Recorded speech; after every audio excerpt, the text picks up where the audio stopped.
Hello, everyone. Hello, hello. How are you doing today? Can you hear us? Can you see us? Let us know in the chat window, please. Hello, hello. Okay, I think we can start our webinar. The topic for today is email deliverability, how to avoid the spam folder. And my name is Katarzyna Garbaciak. I'm in charge of Message Flow project. Today, I am accompanied by Ola. She's Hello, everyone. responsible.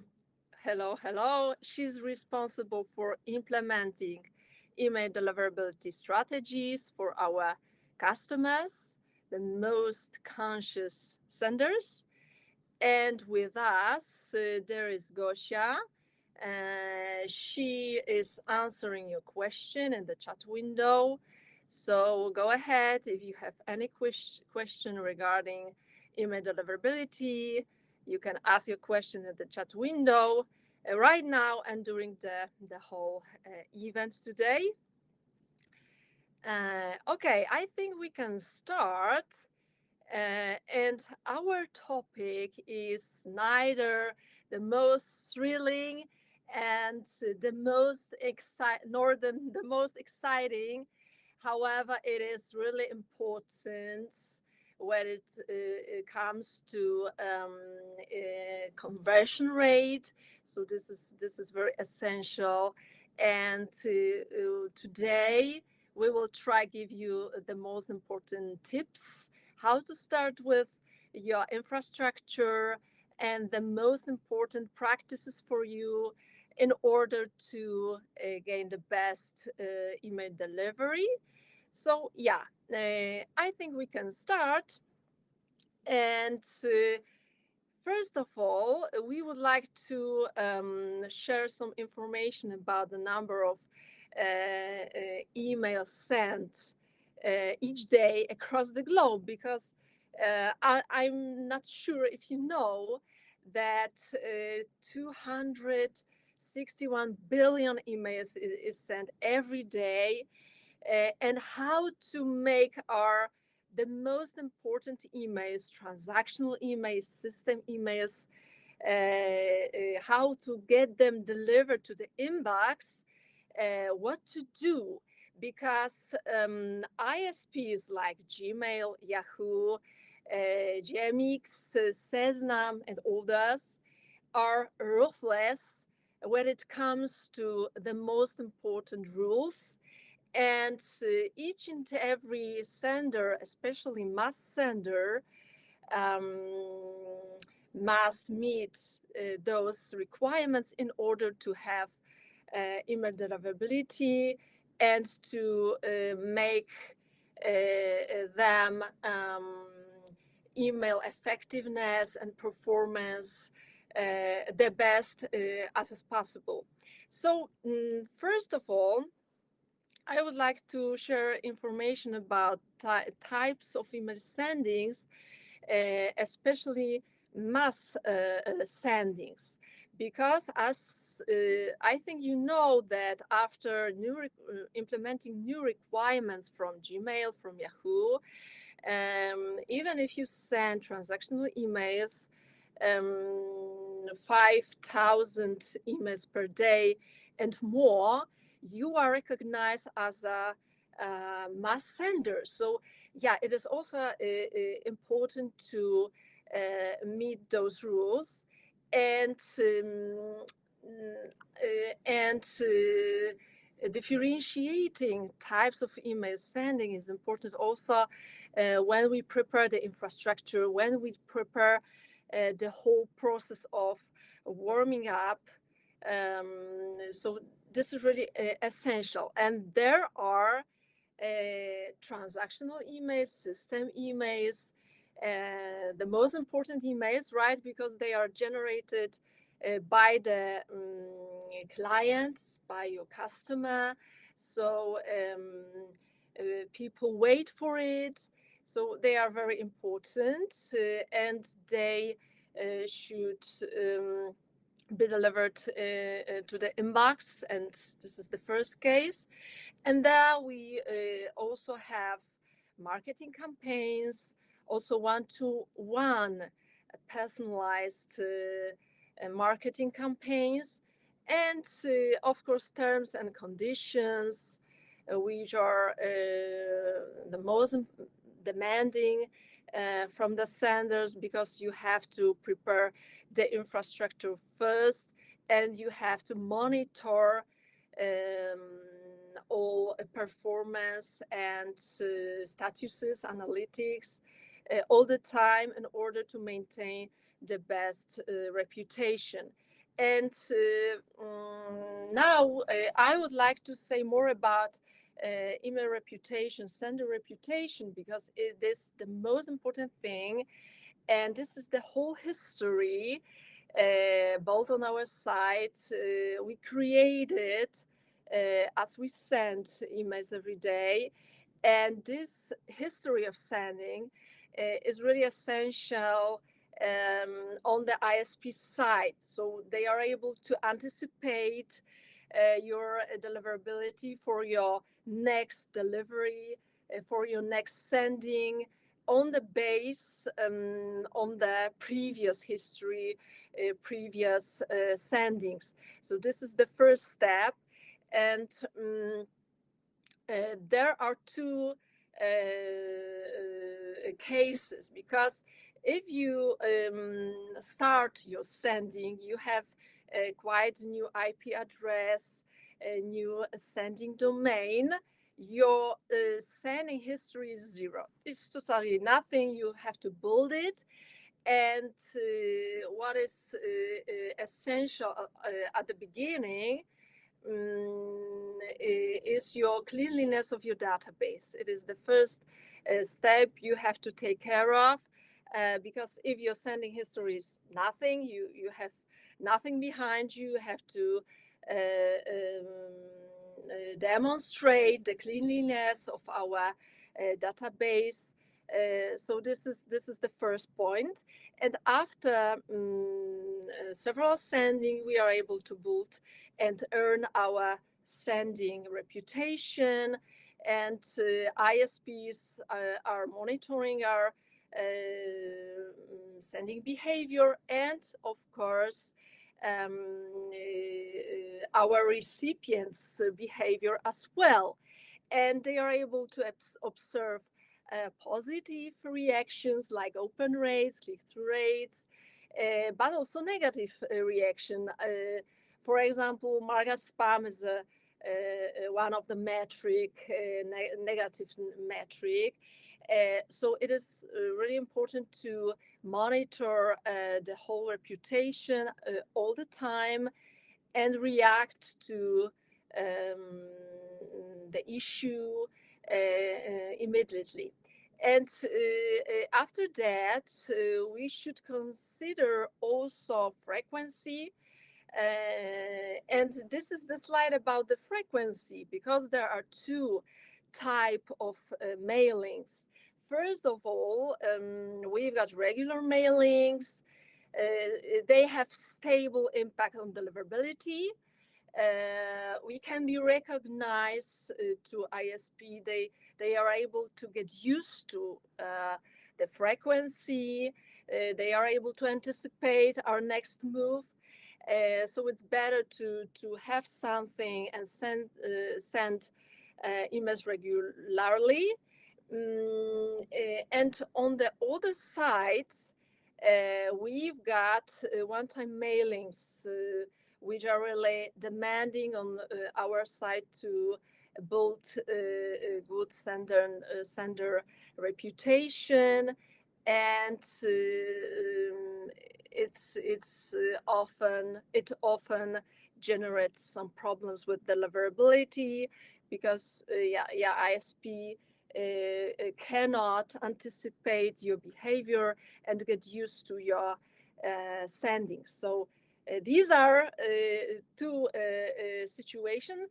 And what's more important, not only frequency, but also relevance to your subscribers. Because as I said before, if your subscriber opens, clicks, replies to your emails, it means that your emails are welcome on their side, and ISP is able to trust you because it is able to observe the positive reaction to your sending. And the email on its way, I think it's quite simple. However, I think it's essential to understand the whole way and the process of evaluating your emails, because when we look at, for example, marketing emails or transactional emails, on the beginning of our story and deliverability, there is a system that generates an email. It can be a marketing automation system, it can be e-commerce platform, that generates emails after, for example, completing the order, or after resetting the password, for example. This is the first step. And then we've got email API call. So this is the next step. And then we have ISP. ISP, which means Gmail, right, Yahoo, and they evaluate our emails in terms of many things. However, we can say the most important and share the most important things in order to create the best evaluation. And there is a spam check. So this is the point, the level when ISP is evaluating our emails and deciding if the email will be delivered properly, if it will be delivered to the inbox, or maybe it should be pushed out of the servers and should be removed from the delivery. So of course, one thing is some elements are on ESP site, like message flow, for example, and some of these elements are your on the sender side. So it is essential to understand how it works to maintain the best deliverability. And what is the definition of email deliverability? Because maybe the first case is explaining what is the aim of the deliverability. The aim of deliverability is to reach the recipient inbox. So this is the first definition, and the deliverability is always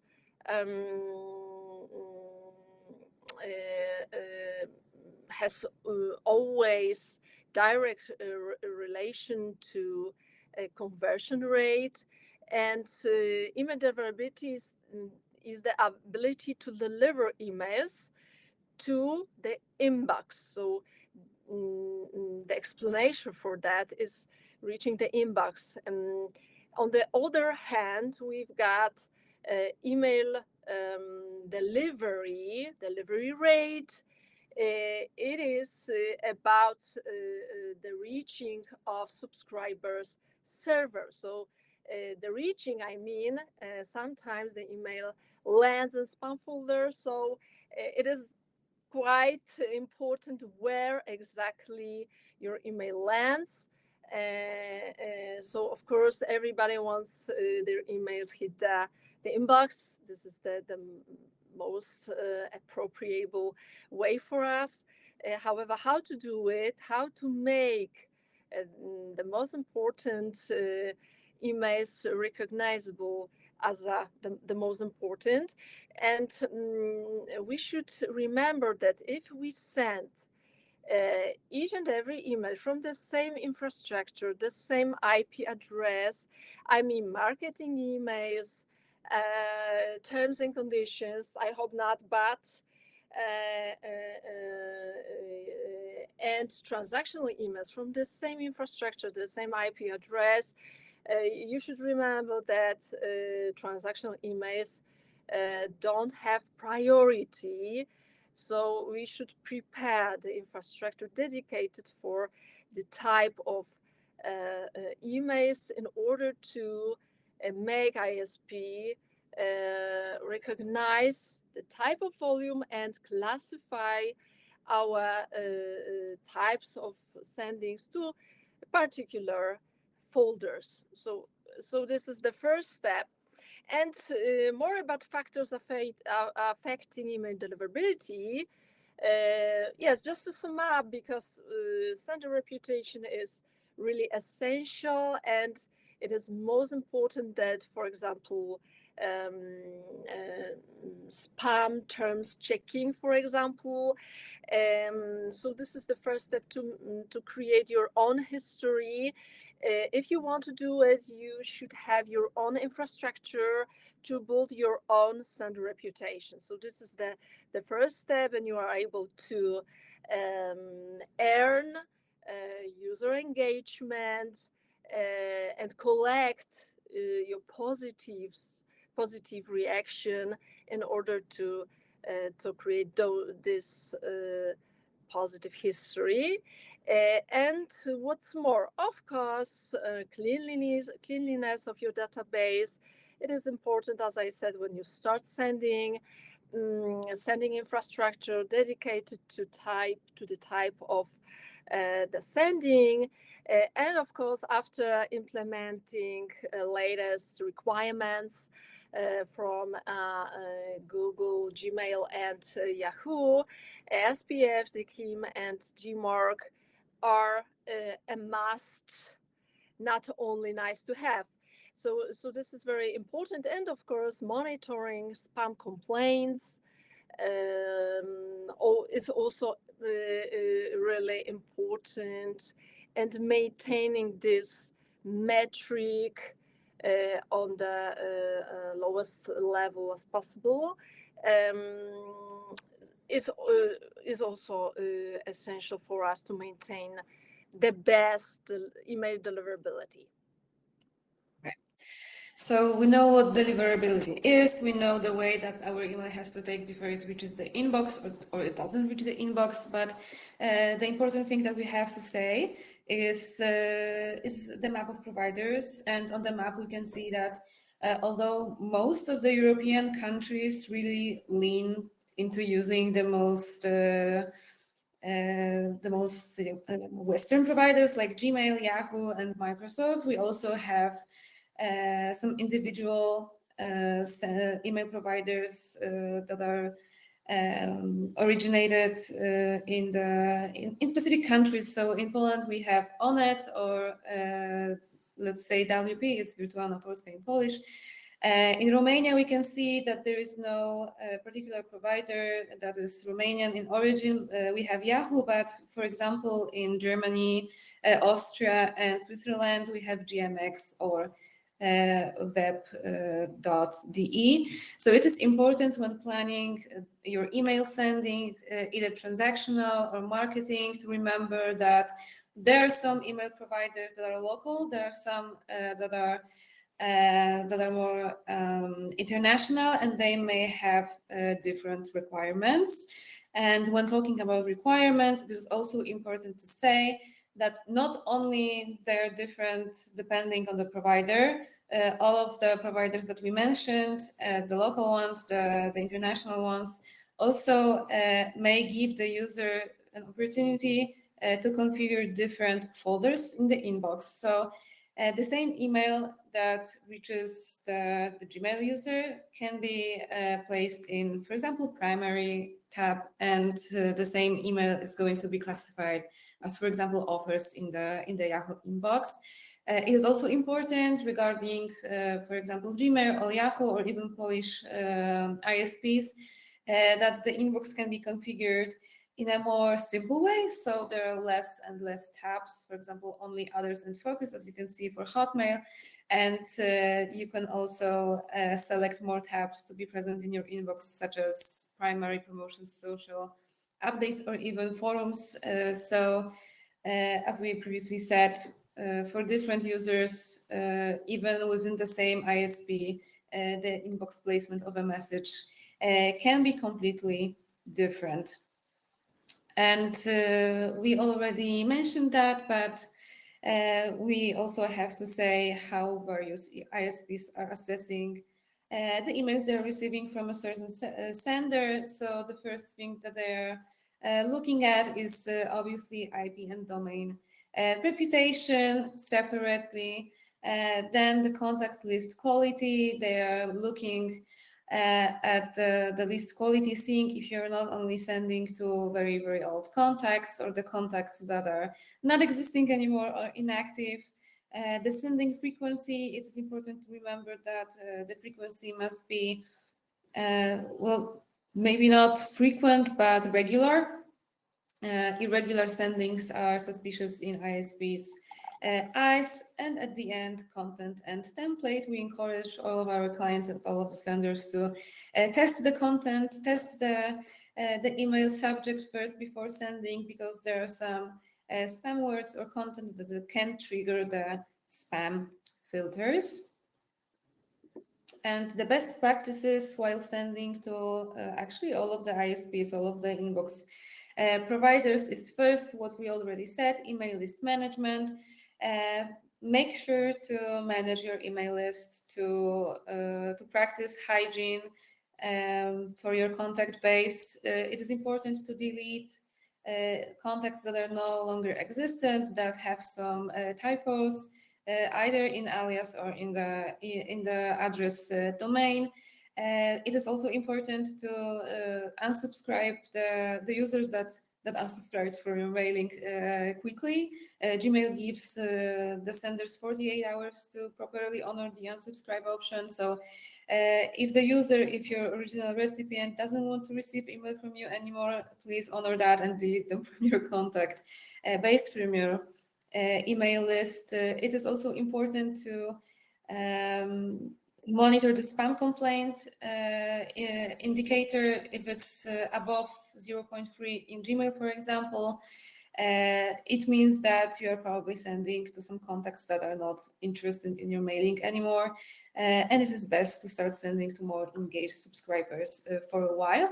And what you can see on the right side of the slide is the list unsubscribe header that from I think June last year, 2024, is mandatory in all emails that are being sent to Gmail inboxes, and it gives a way to your subscriber, to your user, to the recipient, to quickly unsubscribe from your mailing while using only one button. So it is important to implement that. It actually, maybe not directly, but indirectly also can lessen the spam complaint indicator, because when a subscriber has an easy way to unsubscribe, he's less indicated to click the spam option in their inbox.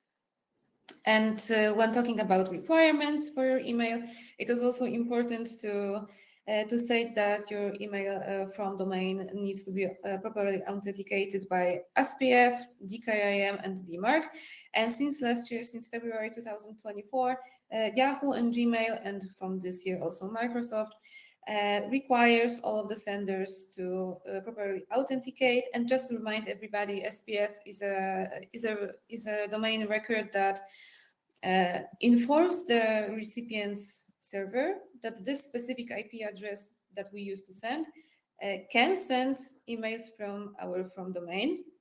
Then we have the KIM record, and this is a digital signature for your email. It just to summarize it, it works with comparing two different keys, secret key and public key, that are placed on different servers. If they match together, the email is properly signed by your from or with some different domain, and DMARC, the most advanced layer of security, the most advanced record that you can add, authentication, tells the recipient server what to do with an email if it doesn't validate properly either SPF or DKIM or both of them. And you can set up your DMARC in 3 different policies, one of them none, and 2 restrictive, reject and quarantine. And none actually only lets you report on whatever errors that may occur while sending, either negative SPF or DKIM validation. And reject or quarantine actually tells the recipient server to either classify an email as spam or to reject the email totally when the SPF and DKIM are not validated properly. Yes. Yes, and once you implement SPF DKIM and DMARC, at least a quarantine or a reject policy, you are able to implement a new safety standard. It's BMI, it's abbreviation for brand indicators for message identification. It enables you to display your trademark in the inbox, in the listing, on the listing, and inside the email as well. So this this has got 2 functions. First of all, it protects your recipients from phishing attempts because of the DMARC implementation. And the other one is BMI gives the sender an occasion to prove and confirm its identity in the inbox and the email.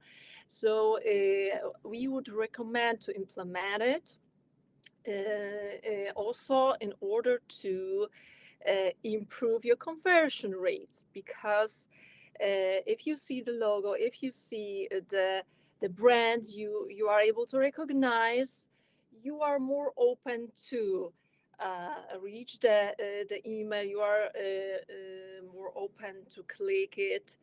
And there are some researchers that say that conversion rate is about 40% better, higher after implementing BMI. So we recommend to implement this solution, the safety solution, and it's supported by Apple right now, by Gmail, Yahoo, and also local providers like Onet in Poland, for example, but not only, and some local providers like Seznam are considering implementing BMI and adjusting to these requirements. So just to find out. However, it's better to show your highest standards in order to protect your subscribers, and maybe this is additional advantage, also improve your conversion rate as well. Okay.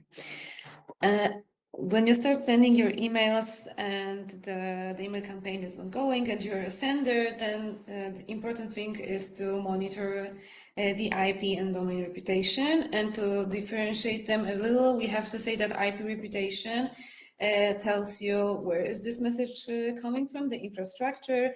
And what is also important to remember is that if you use a shared IP address, the IP reputation is shared between all of the senders that use it.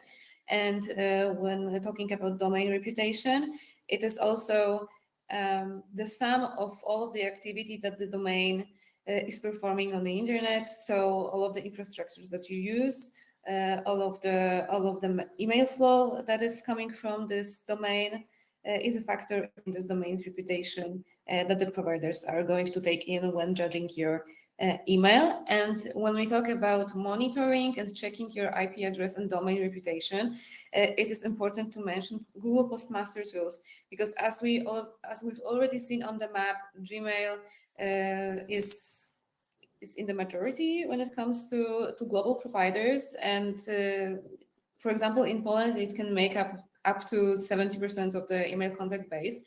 So if we want to monitor how our IP reputation and domain reputation is being seen by Gmail, it is important to use Google Postmaster tools. It is a free tool. The only thing that you have to do is register, add a proper DNS record for your domain that that you want to monitor, and then the only thing that is left to do is actually look at the indicators, look at the IP reputation graph, domain reputation graph.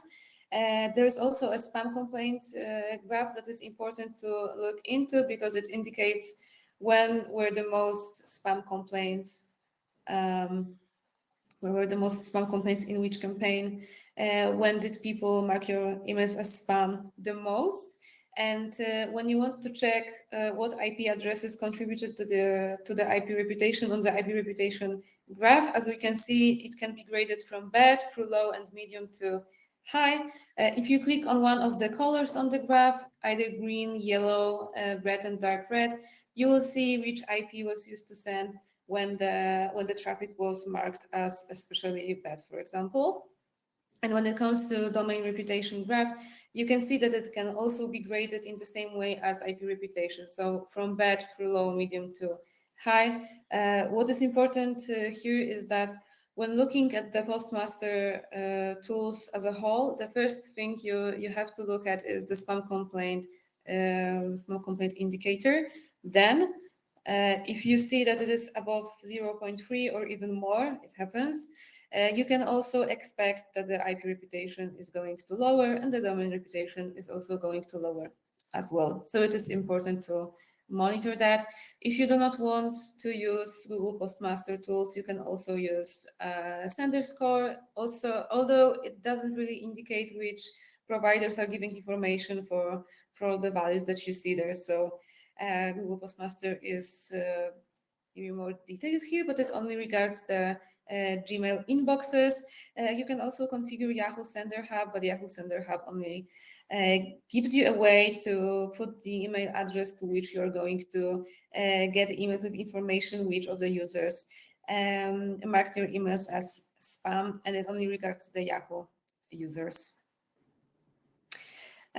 When you start sending, when you're a new sender, you're going to use a new infrastructure, a new sending domain. It is important, as we already said, to warm up your IP address or the new sending domain, or both of them sometimes. So as you can see, email warm up is a process that consists of sending very, very small email volumes at the beginning of the sending, and then gradually making the volumes bigger, increasing them. It is important to warm up, especially to Gmail now, because now it is not possible to just randomly send a very big volume of emails to Gmail anymore. You are most probably going to be limited, bounced, or limited and bounced at the same time. So if you know that in the future you are going to send, for example, as you can see in our table, 8 million emails to your recipients, this is your whole contact base, you are going to use a new ESP, new infrastructure, new domain. Start before, weeks before, 5 weeks before, start with really low volumes and increase them gradually. And during all of this process, the warm-up process, it is really important to monitor all of the bounces, all of the deferrals, all of the email statuses that you get from the recipient servers, and adjust accordingly to them, the volumes. I know that we have a set plan in this table. This is an example. Remember, when you're warming up infrastructure or domain, the plan can always change. It must be adjustable to the recipient server's replies, and you need to be flexible during this warm-up process. And as we already said, regarding IP reputation, you can use a dedicated or a shared IP address, and the differences are When you use a dedicated IP address, you're the only sender that uses it, and you're the sole reputation builder in this situation. When it comes to the shared IP address, there are more senders that use it, and when used by multiple senders, all of the senders actually contribute to the IP address reputation. When you use the shared IP address, it is also important to remember that most of the emails that are being sent with it are probably marketing email messages. So if you try to send a transactional email while using shared IP address, you must be prepared that your email might be put in the incorrect tab in the inbox. For example, offers instead of notifications or updates. And how to check our email sending before the production sending, how to check our anticipated deliverability or evaluation on the ISP side. You can use the tool. For example, MailChecker, it's our tool. It enables you to test the content and, for example, text to image ratio as well, to check if you use some spam terms, for example, and more. For example, the links and the information about blog listing, for example. So this is a tool that enables you to inform before the sending about your IP, your domain, and about the content and the coding as well. As I said at the beginning, this is not maybe the most important factor. However, it is important. It is the first step we can do. However, the other side of the coin is that if you have poor sender reputation, if you have spam complaints, it can be problematic to deliver your emails properly, even if you have 90% gained after this evaluation, mail checker evaluation. So this is the first step we can recommend to do it, to consider to check your sendings before the production step. However, you should think about other factors really important, like sending reputation and spam complaints as well. Okay, so we briefly said that you have to maintain email list hygiene, but it is also important to say why cannot we consider our email base as one set of contacts. And there are differences between all of the contacts that we have on our email list that may be from, for example, getting them from different sources.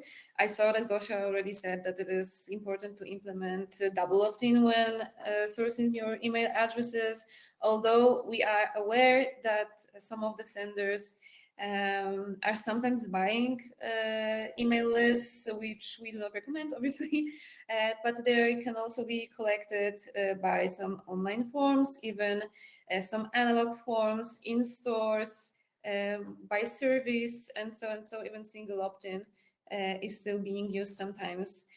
So it is important to differentiate between them because they may react to your mailing differently. There are also different email providers that we know in your base that have made different requirements. So when planning your sending, make sure that you are properly prepared for all of the requirements from different email providers. We have different activity levels. So we differentiate our contacts by the positive activity level that they show. And by saying activity level, we mean opening the emails, clicking the links, using the buttons within the email content. For example, going to the website, doing some shopping, logging into the account. It is all an activity, and we can differentiate them by low, medium, and no activity at all. It is also important to make sure not to send a lot of emails to the contacts that are not very active, and maybe even consider not sending to them anymore, because they may not be interested anymore in your emails.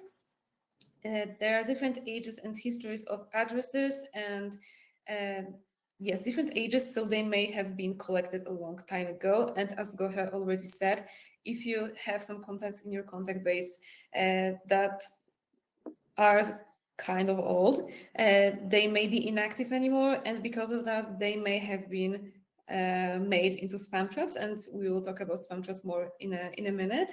And they obviously may have different sensitivity to mass mailings. We have different segments, we have a different demographic in between all of our contacts, and they may react to a lot of emails differently than the others. And as promised, this email bounces types first. Okay. So when sending emails, we can encounter different types of bounces, and based on that, we will have to decide what to do with our contacts. So obviously, when we get a hard bounce, we also have to look into the additional information that is being given by the recipient server, because the hard bounce can be received because of an inactive email address, non-existent email address, or an email address that has a typo. There can be a mistake in an email domain, and obviously in these situations, it is the best to just delete all of those contacts from your email contact base. But a hard bounce can also be received when there is some problem on the recipient server, for example, with some company domains, and maybe do not delete them at the first time, but see maybe the error is going to resolve itself. We can have a soft bounce, and the soft bounce is also when the message is rejected, but it is rejected because of some temporary error on the side of the recipient server. For example, when the inbox is full, when the limit is reached on the side of the recipient server. But if you see that there are some contacts that are, their inbox is full all of the time, they're probably inactive anymore. They're not really opening the emails. They're not even using this inbox anymore. And then you can also permanently exclude them from your mailing. And we have the spam bounce. And the spam bounce is occurring when the email recipient server is thinking is regarding our email as spam.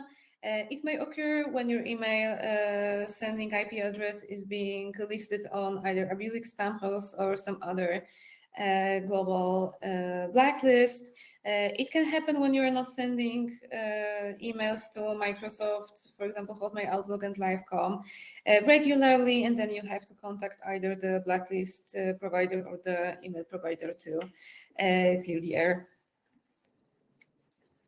Yes, and as promised, the spam traps. And as we already said, a spam trap is an email address that is active and existent, and it may have been inactive in the past, and then it was seized and made into a spam trap. So it is important to remember that when you send an email to a spam trap address, you will not know immediately, because this address is regularly, normally accepting the email. So the email is going to receive an OK status. So it is not easy to spot a spam trap. Where to look? Well, you will know that you are sending to spam traps regularly if you are regularly listed on either Abusix blacklist, spam house blacklist. Abusix is not really giving the information about maybe the topic of an email, but it can give you like an approximate hour and a date when the spam trap was hit. But spam house support team is sometimes giving the information, maybe when was the date of the sending, what was the topic of an email, so it's easier to see when it was sent and to whom.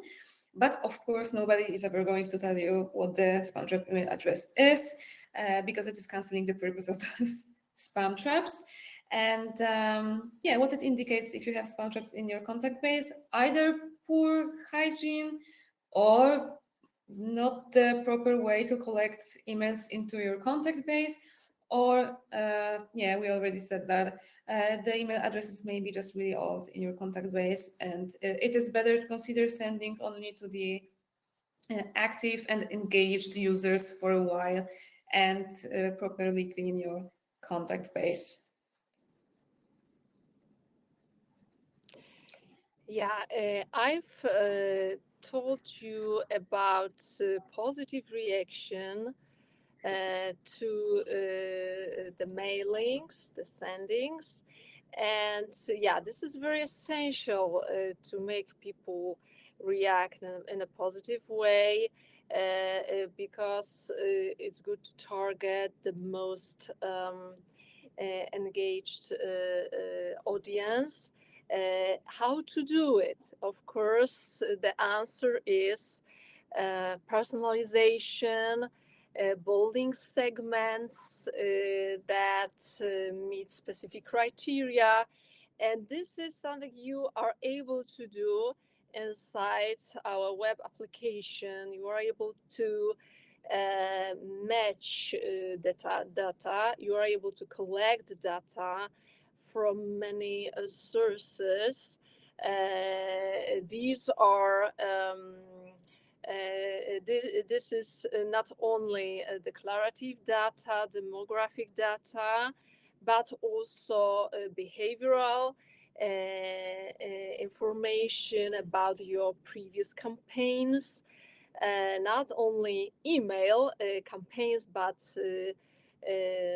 push notification campaigns, for example. So you are able to match the data, you are able to create dynamic segments, which means they are updated at the time of sending. So you create segments that meets specific criteria, and they are updated all the time. So you are able to send your emails always to your updated segments, updated and engaged audience. So we can recommend this segment functionality in order to gain the best email deliverability, but not only emails, because this is cross-channel tool for us. So you can try it and make some tests. As I said, everything in the name of email deliverability, the deliverability of your campaigns. Yeah, and Apple. Yes, and Apple. So we already prepared our domain, our IP address for sending. We have a good contact hygiene. We are sending our email, and then we really want to see if our campaign was successful. And so most probably when trying to measure the success of a campaign, you're looking at the open rate indicator, and we can say first that it is not a very credible indicator now to measure the success of a campaign. And the biggest reason for that is the solution that Apple implemented a few years ago, which is Apple's mail privacy protection system. And just to say shortly, how does it work? It hides the recipient's IP address from the sender, so the sender cannot really know if the email was opened by a spam bot or the spam filter bot or the recipient. So if you're sending to Apple, then all of the open rates can be fake. They can be increased by the bots and not by the recipients. And open rate, as we know, is the number of all of the opened emails divided by the number of all of the delivered emails. So the emails that received an OK status. And yeah, this is why it can be misleading, because if the emails are not being opened by real people, but by bots, by the filters. It happens with Gmail, it happens with Yahoo, it happens with Apple, as we already saw. And then it can be just fake. It can be too much increased. It can be too lowered. So it is not a very credible and important factor to take into when measuring the success of your campaign. But what to measure in this case? So you will have to choose a factor that was the most important to you, the goal that you had while sending a campaign, and see if it actually was reached. For example, if you wanted to see the increase of newsletter subscriptions, see if the campaign um, made that happen. For example, you can choose a call to action button to actually monitor if it was being used. Then you can see that the campaign actually worked. If you wanted to increase the webinar signups and it actually happened, then you can see that the campaign was a success. But open rate is not a measure of success anymore, because all of the implementations that the providers actually do. And if you want to measure and interpret the data, maybe some email statuses, then you can also use our panel, either the campaign panel or the email API section, because we are receiving the statuses from the providers and we show them in a clear way in our panel. So we encourage everyone to at least try to use our system to monitor the bounces, for example. Yes, the message flow solution for higher delivery rates. This is the flow I have shown you before, and I would like to highlight the role of local providers. And if you would like to send to a very local specific market, it's essential to know the rules. It's essential to know the process of evaluation on the ISP side. And this is the moment I should say about CSA certification, because this is something we provide, this is something we have and we provide for our customers. And it's essential when you send your emails to the German providers, to Czech providers as well. But this is just an example. Focus on a particular requirements is essential to to have the best email developability, to know all the rules. And CSA white lists your IP addresses in order to have the best email delivery. So I think it's worth considering if you would like to build your competitive advantage on a particular market that requires you to adjust very specific local rules and meet some specific rules. Yeah, and two words about use case. Yeah, just an overview because we have no time. However, this is one of our customers, and what we want to implement for this customer, and this customer wanted us to implement was dedicated infrastructure, because it's essential for each and every sender to build their own sending history, to be alone with no neighbors, because it's a long-term strategy for you to have an influence on and anticipate the performance from your marketing campaigns. So it was the first step, and of course preparing this infrastructure. So preparing all those authorization records for the customer, and then the process of warm up is also it was also essential for them because the volumes were really high, so it was quite impossible to send everything at once from a quite new IP addresses and sending domain, return path domain. So yeah, it is just a case if you're interested to know maybe other verticals. Well, we are open to send you more. However, we should highlight that in our web application, we've got not only emails, but also other channels to communicate with your customers, with your subscribers. Why this is important? Because sometimes we have to switch between the channel. We collect additional data, and it's necessary to combine and incorporate the data in order to prepare the segments, in order to maintain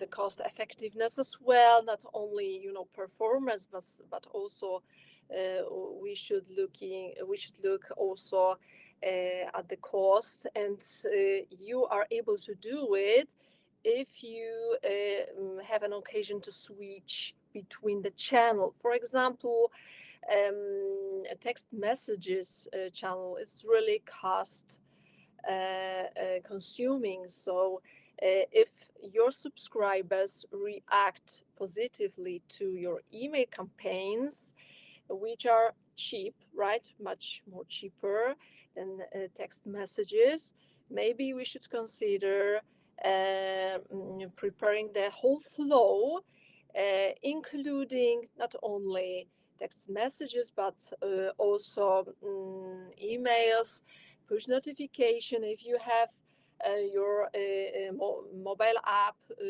for example. So we are for those customers that want to switch between, to search for additional functionalities and um, cost effectiveness as well. Not only performance, but also switching in a very wise way, and build your own competitive advantage. And questions and answers. So we are actually at the end of our event. Yeah. I can see that this question was actually asked in the chat today. How can you tell if you're having deliverability issues? And yes, as Gosia already said, the email providers are not, the ISPs are not sharing the information about the inbox placement with the senders. So it is important to either test with the seeding list or asking the recipients about where did the email land. What you can also do is maybe look at the open rates, but as we already said, it's not very credible. But if you see that they're dropping to really, really low values, maybe consider that the inbox placement is not right, but it is not the only reason for that. But it may be an indicator, doesn't have to be. Mm-hmm.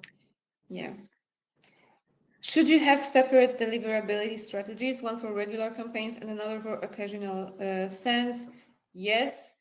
If you're sending campaigns regularly, make sure that they're actually regular, that there is no disturbance in the sending pattern, because the providers do not like that.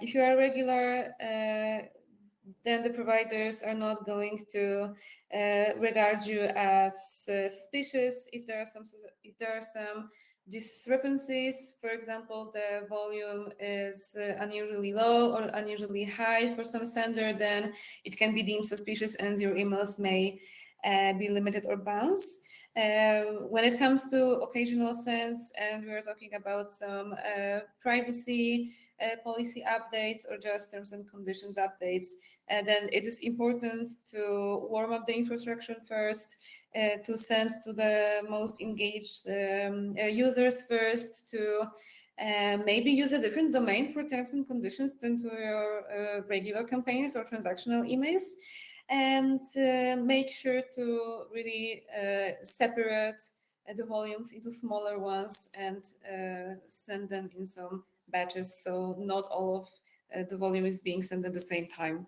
because the emails are going to be bounced or limited. And the third one, Yeah, how yeah. should, yeah, this And one I how think is should for you. marketing and IT teams collaborate to improve deliverability?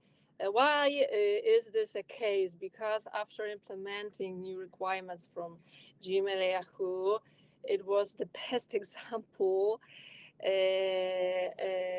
of why marketing department really needs the IT department, because if we would like to implement SPF KMD mark, you need to have the access to DNS. So this is just an example, but for us it is essential to have the connector between those two departments in order to take care of the deliverability.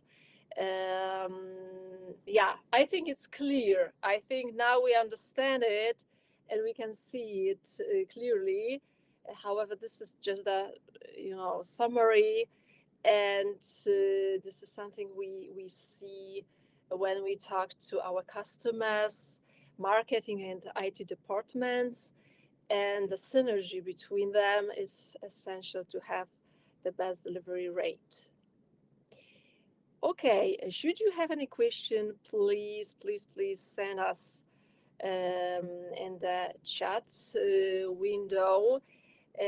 Gosia maybe would jot our email address down in order to send maybe additional questions to our support, to our deliverability team. So we are open for it, and I think this is everything we wanted to present you for today. Thank you very much for your time. For the activity, for the engagement. Yes, for the questions, and see you next time. Thank you very much, and goodbye. Thank you. Goodbye. Meeting.